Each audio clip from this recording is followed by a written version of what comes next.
was the night after Christmas, and all through the boroughs, all of Gotham stayed sleeping, since they'd all been furloughed.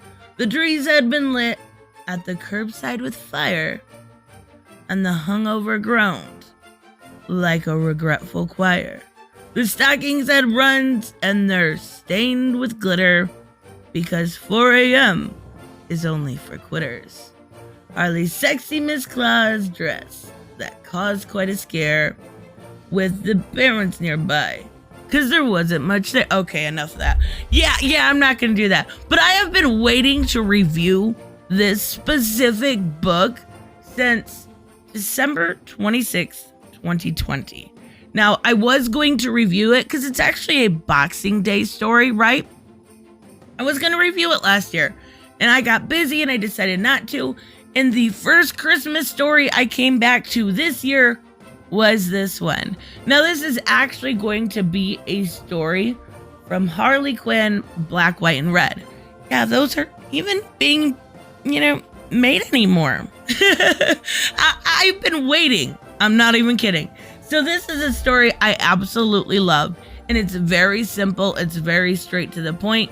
It is actually by Liz Erickson, and the art is by Tom Derenick. I don't know very much from either one of those two, but the story they put together here was quite perfect. And basically, we see the day after Christmas, Poison Ivy and Harley Quinn, and they are going through and they are trying to, Harley wants to go out and she wants to help this orphanage. And Ivy, they've been partying all night. She just wants to go home. But of course, that is not what is going to happen. So we do find out throughout this story. And it's a very simple story. I want to make sure I say that. But it's wonderful because we find out that these orphans who have hardly anything, during Christmas, they only get one present, 2 cookies, and a half an hour later bedtime. And that is what they look forward to each and every single year.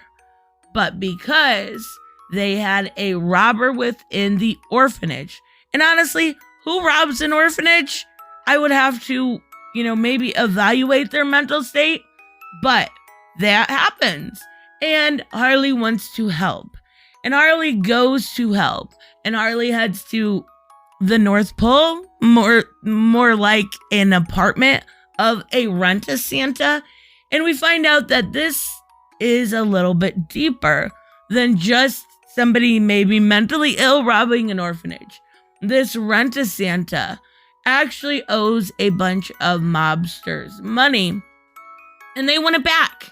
And that is why he was robbing these places, because he needs to get money for these thugs, we'll call them thugs, that he owes money to. And they don't say why he owes the money, but basically, he owes money. Harley's there to help.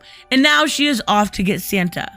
And she actually chases Santa down the road, and they do end up kind of finding him, but before that we see Harley, and the mobsters have it out a little bit.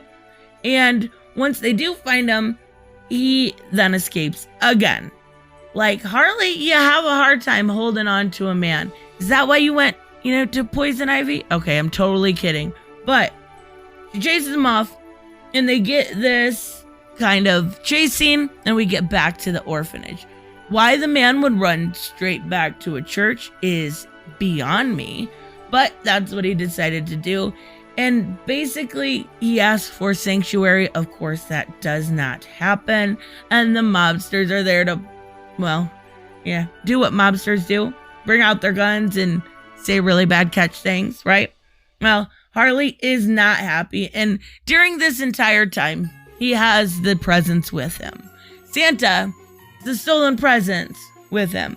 And Harley chases him down, and the mobsters just want to kill him, and Harley actually gets him on the roof and is able to return the presents. And really, that's the end of the story. It's simple. It's straightforward. It's Harley and her girlfriend chasing down an evil Santa, getting presents for kids that are, underprivileged. And we actually see one of the mobsters at the end, and quite possibly my favorite part of the story. He says, I'm going to give you the Christmas my pop was never around to give me, because he was in jail for all those murders. And I really like it. And it even shows like Poison Ivy is okay, because at the end of the day, what they did was a good deed. And it's supposed to be a Boxing Day story, right? But really, in all honesty, it is showing what Christmas is about. And Christmas is about a lot of things. It's about family. It's about being together. It's about being happy. And it's not always for everyone. All of those facets of Christmas, whether it's your familial bonds, or it's your wife or your husband, or it's your children, or whoever you sit around the fire with, all of those things can be taken away in an instant. And in this story, we see that exact same thing happen. And not only that, but all of these people that have them, that are the victim in this story, don't have all of those things I just mentioned. They don't have all of those bonds. They don't have that to look forward to. They have one present, 2 cookies, and half an hour later bedtime. And that is enough. So I think there's a lot of really great lessons to learn from this, and not taking advantage of what we have during the holidays, and also understanding that we are not the only people in the world, that there are people out there that are greatly suffering. There are people out there that sometimes just need you to say happy holidays and it'll make their day a little better. There are people out there that want you to leave them alone. Don't pity them. And at the end of the day, you don't know which is which. But this story has so many deep facets of understanding, whether it's understanding underprivilege, or understanding love, or understanding what it means to have a Christmas, to have one present. Because there's a lot of kids that don't. And it's really, really sad. And I remember being one of those kids. And I would never, ever wish that upon anyone in the world. And this story brings it back home, because that means a lot to a child. And that's what's important at Christmas, I think, over anything, is the kids, is the children around, your local community or your local home. That's what matters, right?